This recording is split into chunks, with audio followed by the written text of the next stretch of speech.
श्रृंखला में शैलेंद्र प्रजापति जी, सुरेश चंद्रा जी से मेरा अनुरोध है कि आप लोग आए।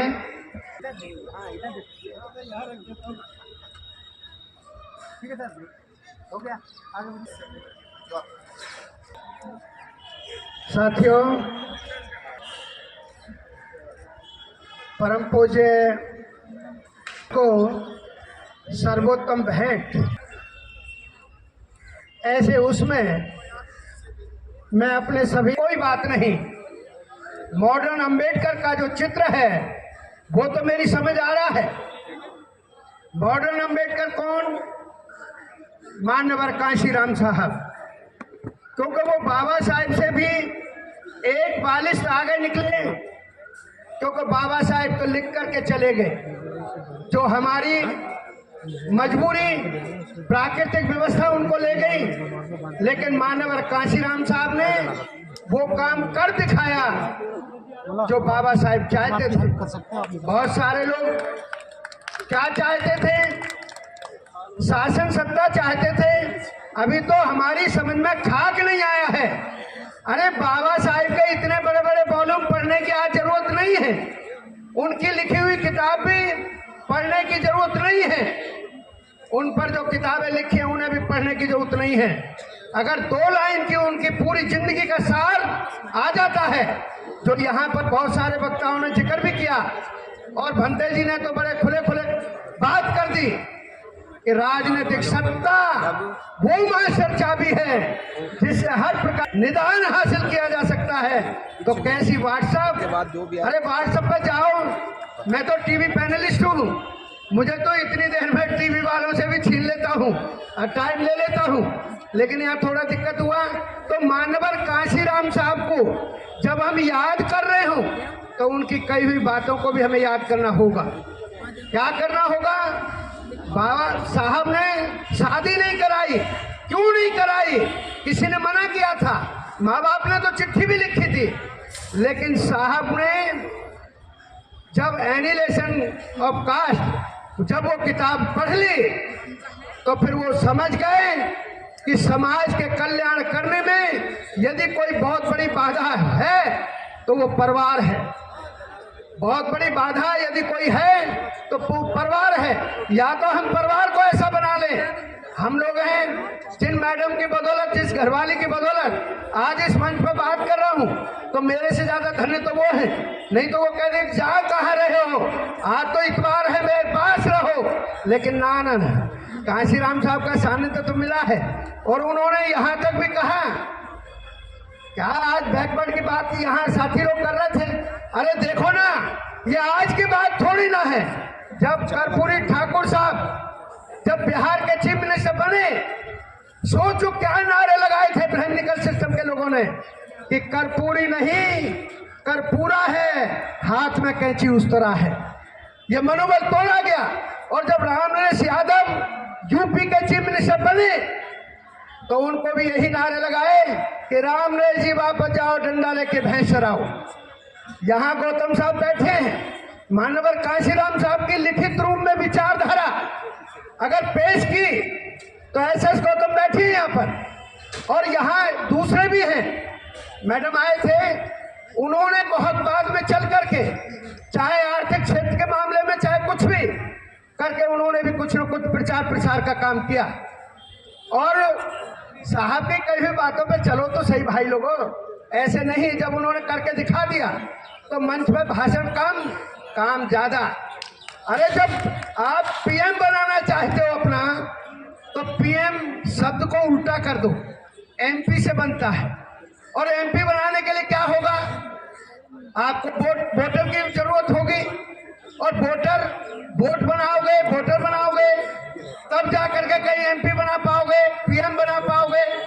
तो हम लोग जो व्हाट्सएप खेलते हैं ना, ये भी एक ब्राह्मणिकल सिस्टम का एक आपको दिया हुआ तोहफा है कि आप इसमें उलझे रहो और उसी व्हाट्सएप के लिखी हुई चीजों को यहाँ पर बोलते रहो मंच पर आकर के, लेकिन क्षेत्र में जाकर के कुछ करो नहीं। तो ऐसे तो बात बनने वाली नहीं है। यहाँ कही गई बात बिल्कुल सत्य है। हमारे लोगों में ज्ञानचंद बहुत है और हुक्मचंद उससे भी ज्यादा है, रायचंद उससे भी ज्यादा है, लेकिन करमचंद नहीं है।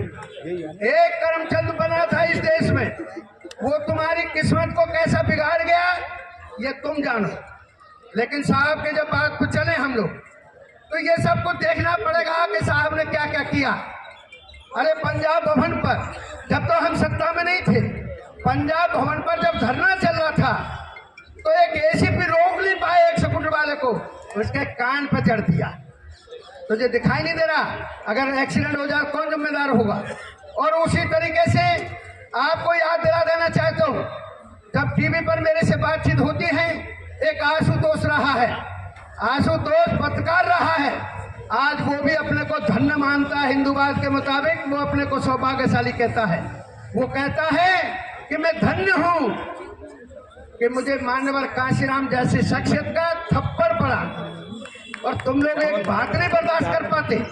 और इतना ही नहीं, जब उन्होंने ये कह दिया कि भाई 6 दिसंबर का इधर जिक्र किया गया, बाबरी मस्जिद का, कभी बुद्धि लगाइए इस्तेमाल किया है कि 6 दिसंबर का ही दिन क्यों चुना था बाबरी मस्जिद को तोड़ने के लिए? उन्होंने सिद्ध कर दिया ब्रह्मिकल सिस्टम ने कि हे अंबेडकर, तू तो 6 दिसंबर को मरा ही मरा था, हम आज से तेरे संविधान को भी मारे दे रहे हैं। तो संविधान का मरण तो उसी दिन हो गया था जिस दिन बाबरी मस्जिद तोड़ दी थी। कोई समझे ना समझे वो उसके ऊपर बात है।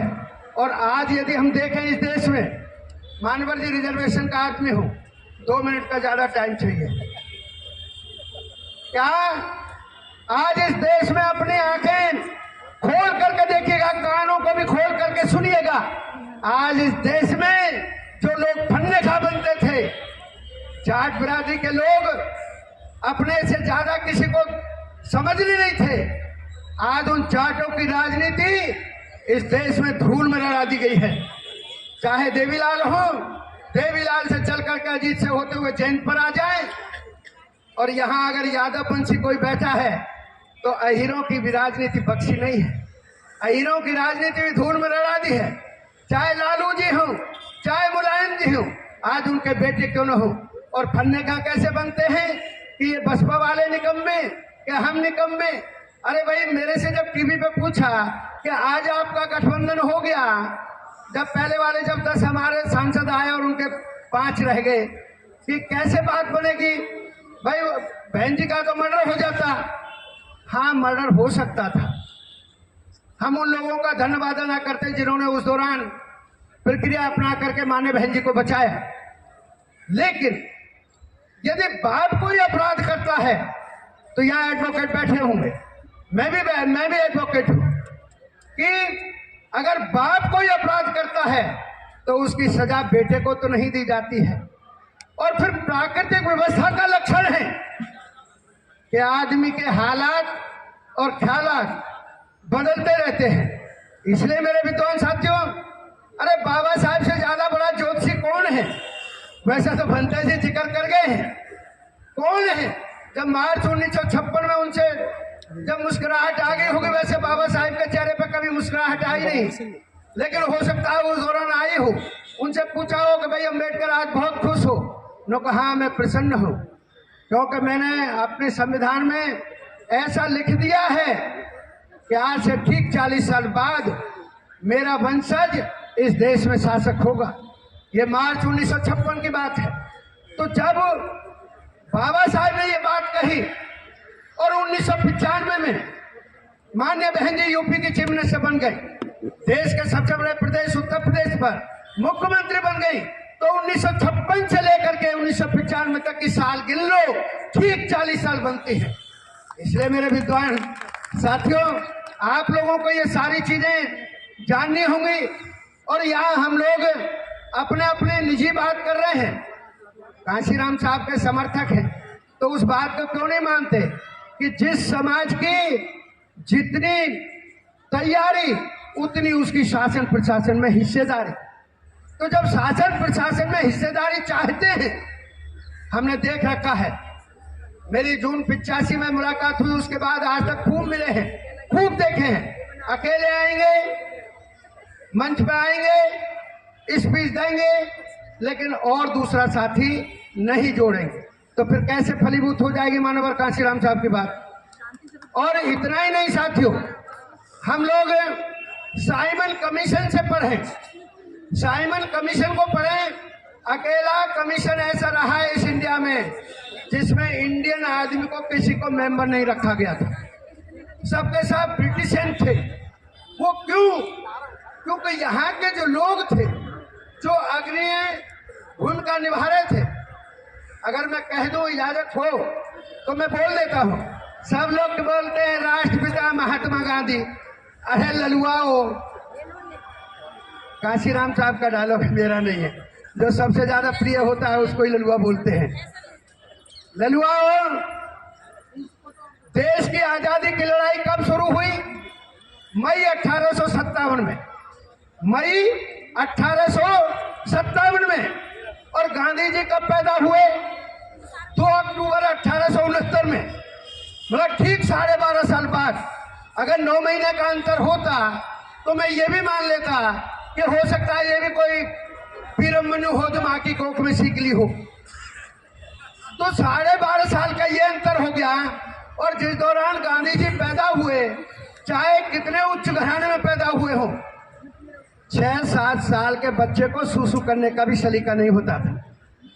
तो 6-7 साल ये बचपन के कर दो। फिर उसके बाद बैरिस्टर एटला किया, जो 22-23 साल की अवधि में पूरा होता है। तो वो तो पढ़ाई के वक्त ये अफ्रीका गए, अफ्रीका में अफ्रीकन ने जो एक थप्पड़ मारा, ट्रेन से नीचे फेंक दिए, तब अकल आई कि यहाँ तो भाई वर्ग भेद नीति है, वर्ण भेद नीति है। अरे तो मामा तेरे यहाँ पर भी तो ये जाति भेद नीति है, वो भी तो वर्ण भेद नीति है। तो यही तो चीजें हमें समझ करके कहीं समझाना होगा। कैडर ऐसे नहीं होता है। और साथियों, बहुत सारे लोग बांध से उनके फोटो, वो बैनर देखेगा, पोस्टर देखेगा, होर्डिंग देखेगा, सीरीज में लाते लाते तथागत से और बाबा साहब कांशीराम साहब के फोटो पर रुक जाते हैं। तब हम कहते हैं कि भाई एक बात तो बताओ, जब आप लोग ये कौन सी कॉन्सेप्ट चला रहे हो? अरे मास्टर जी वही तो चला रहे हैं जो कांशीराम साहब ने बनाई थी। अच्छा भैया, जब तुम कांशीराम साहब की बनाई हुई कॉन्सेप्ट चला सकते हो तो कांशीराम की बनाई हुई बसपा क्यों नहीं चला सकते? जो यहाँ पर लोगों ने कही थी कि आज भी इस देश में अगर कोई नेता है तो बहन कुमारी मायावती हैं, जिनके कहने पर उनका वोटर वोट ट्रांसफर कर देता है। इस देश में और किसी भी दल का कोई नेता इतना शक्तिशाली नहीं है जो अपने वोटर को उसकी वोट ट्रांसफर करा दे। तो फिर यारो ऐसे ऐसे लोग आपके पास हैं। यहाँ मंच पर बैठी थी एक अभी बहन जी बैठी थी, मैं तो उनके चेहरे में माने बहन जी का चेहरा देख रहा था, बिल्कुल डिट्टो स्टाइल है। तो साथियों, एक दल बड़ी मुश्किल से बनता है। और देखिएगा, मैं एक बात कह देता हूँ, ये जो संगठन है इनका मकसद तो ठीक होता है बनाने का, लेकिन जब मकसद ठीक होता है तो जब वो संस्था काम करती है तो दूसरी संस्था उसको सम्मानित करना चाहती है। जैसे आज हम लोग सम्मानित किए गए हैं, बालक राम जी और उनकी टीम धन्यवाद के पात्र, जो इस तरह का बढ़िया कार्यक्रम किया और यहाँ से संदेश और बढ़िया चला जाए तो और अच्छी बात है। तो संगठन जब एक बढ़िया काम करता है तो दूसरा संगठन उसका सम्मान करता है। जैसे ही सम्मान की चिट्ठी जाती है तो उस संगठन का जो अध्यक्ष है वो अपने पूरी टीम के साथ सम्मानित होने आता है। अब अध्यक्ष तो मंच पर चला जाता है, चूंकि उसको शाल उड़ानी है, माला पहनानी है, बाद बाकी टीम नीचे होती है। जैसे ही प्रेसिडेंट माला पहनना होता है और शॉल ओढ़ रहा होता है, नीचे वाले जो साथी लोग हैं उसकी टीम के वो बैठे बैठे खुदक रहे होते हैं, अच्छा काम करें हम, माला और शॉल पहनो तुम, अब देखेंगे अगली बार कैसे बनोगे प्रेसिडेंट। और वहीं से उल्टी गिनती शुरू, और यहाँ तक शुरू के कोर्ट में मुकदमे। तो साथियों, ये बड़ी विचित्र स्थिति है। और अभी मैं उधर पीछे सुन रहा था, साहब का कहना सुन लो मान लो, आज भी भला हो जाएगा। क्या जिसका सहारा लोगे उसका इशारा मानना पड़ेगा। आप किसी का सहारा लेने वाले लोग नहीं हैं। अपने बलबूते पर बाबा साहब के मेहनत पर आप लोग फलीभूत हो। आज जो कुछ भी हो तो बाबा साहब की एक बात मान करके और अपनी बुद्धि विवेक का इस्तेमाल करके कि बाबा साहब अकेले थे, उनके दुश्मन करोड़ों थे, आज हम करोड़ों हो चले हैं, लेकिन काम वो नहीं हो पा रहा है जो एक के बराबर है। तो आइएगा साथियों, प्लीज आप अनुरोध के साथ, प्लीज आप शॉर्ट में बोलिए। जी मैंने कर दिया साहब, बनते जी मैंने कर दिया काम। क्योंकि अगर मैं इतिहास में जाऊंगा तो बहुत कुछ हो जाता है। नहीं अभी मत बोलो, बहुत कुछ हो जाता है, अलग से बुलाएंगे। क्योंकि मेरा धर्म भी तभी चल पाएगा, इस देश का इतिहास है। क्योंकि कोई भी धर्म राजा को नहीं चलाता, राजा धर्म को चलाता है।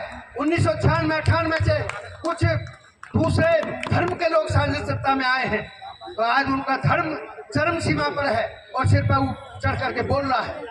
यदि मैं धर्म अनुयायी हूँ तो मुझे राजनीतिक सत्ता में भी अपने समाज को लाना होगा। इन शब्दों के साथ कि आप लोगों ने मुझे ध्यानपूर्वक सुना, मुझे बालक राम जी और उनकी टीम ने मौका दिया और तसल्ली पूर्वक मैंने भी अपनी बात रखी। कुछ तो रह ही जाता है, तो भविष्य में पुनः आशावान है। कांशीराम साहब भी आशावान थे।